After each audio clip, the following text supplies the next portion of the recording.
اب آپ کا استقبال ہے ہمارے چینل شمارت ہندی میں۔ آج ہم کریں گے NIOS کلاس 12 328 کا TMA 2023-24 یعنی نفسیات کا۔ اس کی PDF notes assignment online classes offline classes بھی اویلیبل ہیں۔ آپ ہم سے کانٹیکٹ کر سکتے ہیں، رابطہ کر سکتے ہیں۔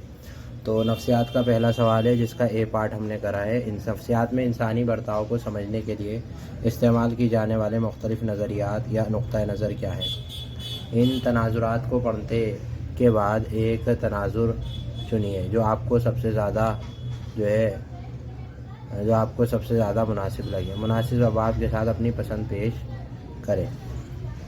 تو اس کا جواب ہے کہ نفسیات میں انسانی رویے کو سمجھنے کے لیے استعمال کیے جانے والے مختلف نقطۂ نظر یا نقطۂ نظر میں نفسیاتی طرز عمل، علمی، انسانی، حیاتیاتی اور سماجی ثقافتی تناظر شامل ہیں۔ یہ نقطۂ نظر منفرد عوامل پر زور دیتے ہیں جو رویے میں حصہ ڈالتے ہیں، جیسا کہ لاشعوری ڈرائیو، سیکھے ہوئے طرز عمل، سوچ کا عمل، انفرادی صلاحیت، حیاتیاتی عمل اور ثقافتی اثرات۔ ذاتی طور پر عملی نقطۂ نظر سب سے زیادہ قابل قبول ہے کیونکہ اس بات پر روشنی ڈالتا ہے کہ کس طرح ہمارے ذہنی عمل جیسے ادراک اور مسئلہ حل کریں ہمارے رویے کو نمایاں طور پر تشکیل دیتے ہیں، جو انسانی عمل کو ایک جامع اور عملی تقسیم فراہم کرتا ہے۔ دوسرا سوال ہے کمپیوٹر اور انسانی دماغ کو لہلہتوں کے درمیان خاص فرق کون سے ہیں اور دماغ اور ذہن کے درمیان کیا تعلق ہے، بیان کریں۔ تو اس کا جواب ہے کہ کمپیوٹر تیز رفتاری سے ڈیٹا کو وسیع مقدار پر کارروائی کرنے، درست حساب کتاب کرنے اور بار بار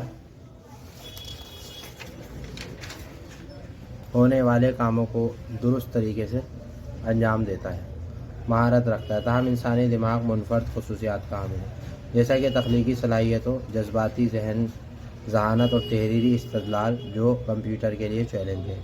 دماغ اور دماغ کے درمیان تعلق پیچیدہ ہے اور پوری طرح سے سمجھا نہیں جاتا، لیکن دماغ کے اعصابی سرگرمیوں سے ابھرتا ہے، شعور، خیالات اور جذبات اور مصنوعی تجربات کو شامل کرتا ہے۔ تیسرا سوال ہے، تیسرے کا ہے فیصلہ لیتے وقت کن عوامل پر خاص طور پر غور کیا جاتا ہے اور آپ کے پاس ایک پیچیدہ فیصلہ لینے والے منظر کی مثال کیا ہے؟ تو اس کا جواب ہے کہ فیصلہ سازی میں عام طور پر جن عوامل پر غور کیا جاتا ہے ان میں دستیاب معلومات، اہداف، خطرات، وسائل اور ممکنہ نتائج شامل ہو سکتے ہیں۔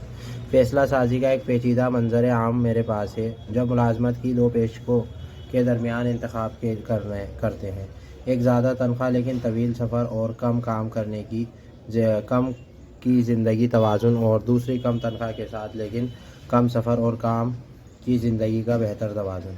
ان عوامل کو متوازن کرنے کے لیے میری ذاتی اقدار اور کیریئر کے مقاصد پر محتاط غور و فکر اور ترجیح کی ضرورت ہے۔ چوتھا سوال ہے جس کا A پارٹ ہے ذہانت کی جانچوں کے مختلف استعمال کیے ہیں اور وہ انفرادی انتخاب، ذہنی معذوری کی تشخیص کے ساتھ رہنمائی اور مشاہدات میں فیصلہ لینا ہے کیسے اثر انداز ہوتا ہے۔ تو اس کا جواب ہے انٹیلیجنس ٹیسٹ مختلف مقاصد کو پورا کرتا ہے اور مختلف ڈومینز میں فیصلہ سازی کو نمایاں طور پر متاثر کرتا ہے۔ ذاتی انتخابات میں ٹیسٹ اجر کسی فرد کی علمی صلاحیتوں اور ممکنہ ملازمت کی کارکردگی کا جائزہ لینے کے لیے استعمال کرتا ہے۔ ذہنی معذوروں کی تشخیص میں ذہانت کی ٹیسٹ کسی فرد کی عملی کام کاج کا اندازہ لگانا اور سیکھنے کی ممکنہ معذوریوں یا ذہنی خرابیوں کی نشاندہی کرتا ہے، اہم کردار ادا کرتا ہے۔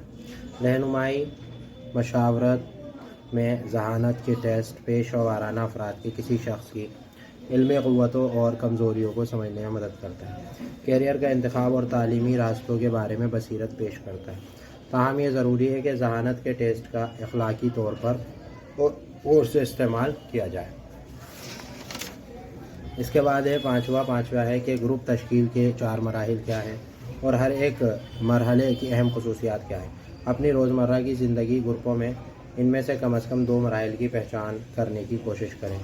گروپ کی تشکیل کے 4 مراحل ہیں، وہ یہاں پہ آپ کے سامنے ہیں۔ تشکیل کا مرحلہ، یہ تشکیل کے مرحلے میں آپ پورا سارا لکھ دیجیے گا۔ دوسرا ہے طوفان کا مرحلہ، طوفان یعنی تنازعات کا مرحلہ، یہ بھی پورا لکھ دیجیے گا۔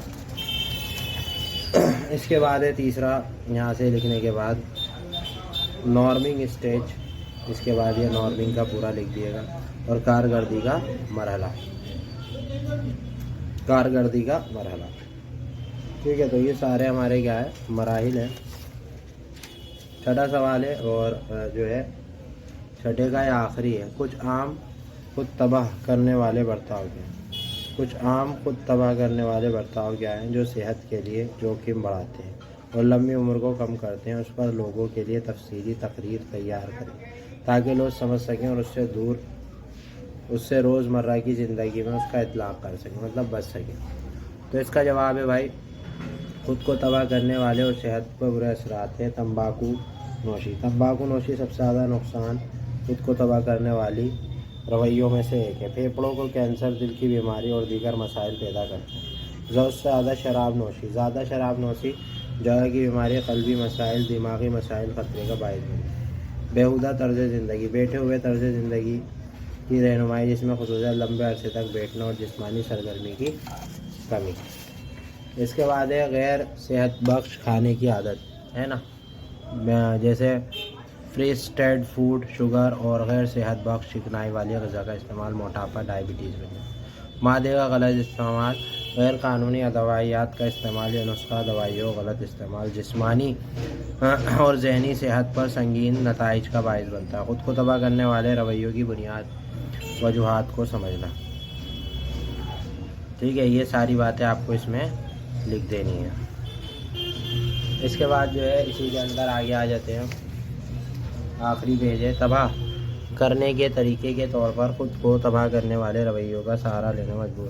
نتیجہ کے اندر یہ لکھنا ہے کہ خود کو تباہ کرنے والے رویوں پر قابو پانا ایک ایسا سفر ہے جس میں عزم، صبر اور خود ہمدردی کی ضرورت ہوتی ہے۔ ہماری صحت اور لمبی عمر پر اس کا عادات کا منفی اثرات کو سمجھ کر ہم اس کو تبدیلی کرنے کے فعال اقدامات کر سکتے ہیں۔ صحت مند انتخاب کو اپنانا اور ضرورت پڑنے پر مدد حاصل کرنا نہ صرف ہماری جسمانی صحت کو بہتر بنائے گا بلکہ ہماری مجموعی صحت اور معیار زندگی کو بھی بہتر بنائے گا۔ میں یہاں لکھا ہوا ہے، یہاں پہ جو ہے راہ رہ گیا ہے تو میں راہ لگا دیتا ہوں، آپ بھی لگا لیجیے گا۔ تو ساتھیوں، یہ جو تھا اسائنمنٹ آپ کے لیے تیار کیا گیا تھا، نفسیات کا اسائنمنٹ ہے۔ امید ہے کہ نفسیات کا یہ اسائنمنٹ آپ کے کافی اچھے سے سمجھ میں آیا ہوگا۔ اگر ویڈیو آپ کو پسند آئی تو لائک، شیئر، سبسکرائب ضرور کریں اور ہمارے ساتھ جڑے رہیں۔ شکریہ۔